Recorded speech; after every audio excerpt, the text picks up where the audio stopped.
Pagkat ikaw lamang aking kalakasan,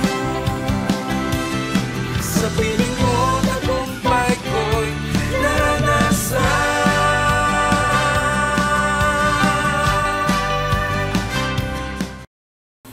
Isang pinagpalang araw po sa ating lahat. Minsan ay narito po muli tayo upang magbahagi po ng salita ng Diyos na magpapala po ng ating mga buhay. Once again, nagpapasalamat po ako sa Panginoon sapagkat binigyan po muli tayo ng pagkakataong makapagbahagi po ngayong araw na ito ng salita ng Diyos. So, isa hong pribilehiyo ang mapaglingkuran po namin kayo araw-araw upang ibahagi po ang kabutihan ng Diyos sa pamamagitan ng kanyang mga promises sa ating mga buhay. By the way, ako nga po pala muli ang tagapagbahagi ngayong araw na ito, si Pastor Willie Garcia ng JCSGO Batasan Family, na bumabati po sa bawat isa sa inyo, ating mga viewers, at lahat po ng ating mga kapatiran at saan man kayong dako ng daigdig naroon. I would like to greet you a blessed day. So bago pong lahat, ay inanyahan ko po muna kayong manalangin sa mga oras na ito. Aming Ama, sa matamis na pangalan ni Jesus, maraming salamat o Diyos. Sa araw na ito ay minsan pa ay muli naming matutunghayan at mapapakinggan ang iyong pong kabutihan sa aming mga buhay. Maraming salamat na ang bawat isang nakikinig at nakakapanood po nito pong araw-araw na pagpapala ay tunay ngang mararanasan ang iyong pagpapala sa kanilang mga buhay. Salamat at nawa ang iyong salita po ay magbigay ng kalakasan at patuloy na ang kabutihan mo ay maranasan ng bawat isa. Salamat po, Ama. Pinupuri ka namin sa matamis na pangalan ni Jesus. Amen and Amen. So, ngayong araw na ito ay nais ko po ibahagi ang pagpapala ng pagpapakumbaba or the blessings of humility. Bukang bibig po ng mga Kristiyano ngayon ang salitang agila o Christian eagle. Naalala ko po minsan sa pagbubukas ko ng mga sa YouTube ay narinig ko po ito at may mga ibang churches na nagpo-post about eagle, no? At ang isa sa nag-strike po sa akin yung salitang soaring o soaring high. Alam naman po natin na ang agila ay kaya pong lumipad above the storms. So kung meron pong ibon na makalilipad ng matayog na lipad, walang iba kundi ang agila. At ngayong araw na ito, nais ko po ibahagi ang mahalagang bagay, yung tinatawag na pagpapakumbaba. Kasi makikita natin sa banal na kasulatan na napakalaga pong attitude na ito kasi ito po yung mag-aangat sa atin. Ito yung magdadala sa atin sa new heights at ito yung magle-level up ng buhay po natin. Remember, sabi ng Lord, He gave grace to the humble, but God resists the proud. So ngayong araw na ito, nais ko po ibahagi ang talata po sa Biblia na hango po sa aklat ng sulat ni Pablo para sa mga taga-Pilipos. At ito po ay mababasa natin in Philippians chapter 2 verse 5 to 11. Nang sabi po rito, nais ko pong basahin from the New Living Translation. In verse 5, sabi po doon, you must have the same attitude that Christ Jesus had. Dapat daw ay magkaroon tayo ng kaparehong pag-ugali na meron ang Panginoon. At sabi po ng versikulo 6, though He was God, He did not think of equality with God as something to cling to. Instead, He gave up his divine privileges. He took the humble position of a slave or a servant and was born as human being when he appeared in human form. In verse 8, itong maganda, no?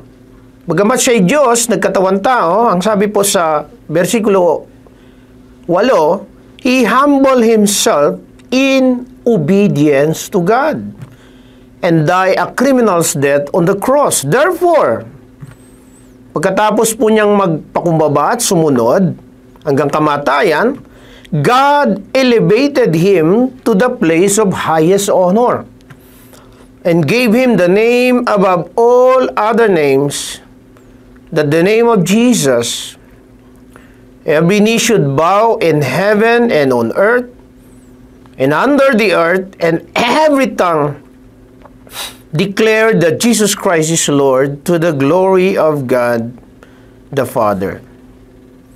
Napakaganda po ng halimbawang ipinakita ng ating Panginoon.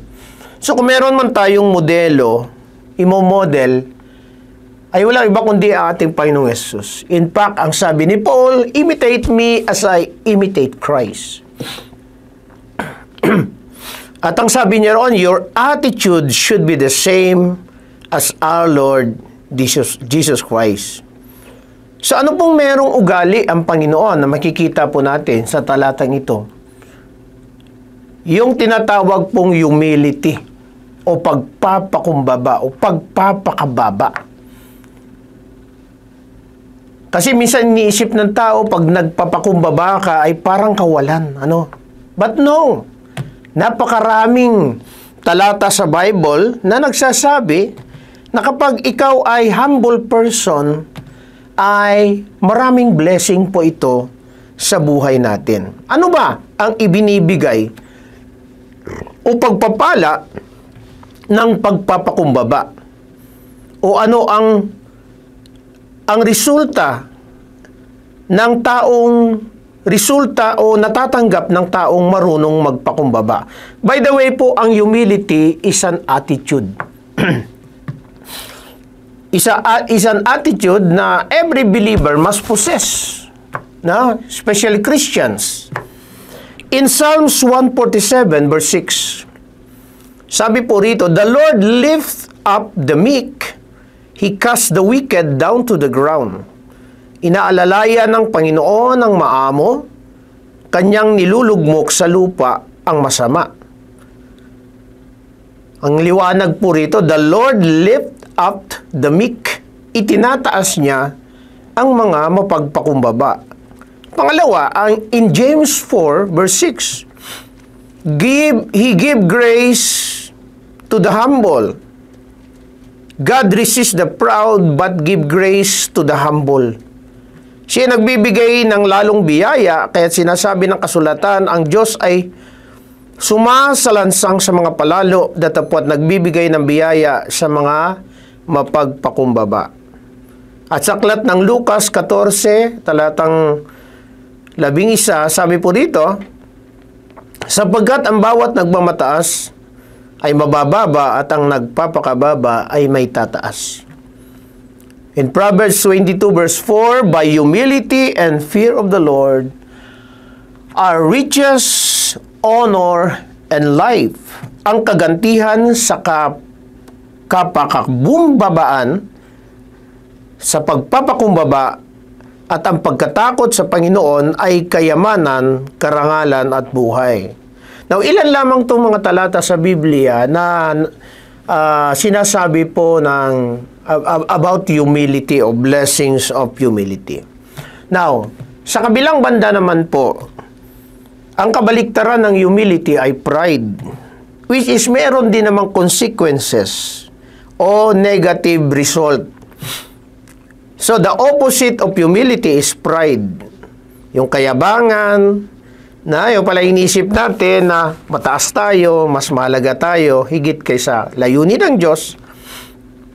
Maaring ito po ay very subtle, lack of faith, for example, magtiwala tayo sa sarili natin at marami tayong reasoning more than God's promises, God's word.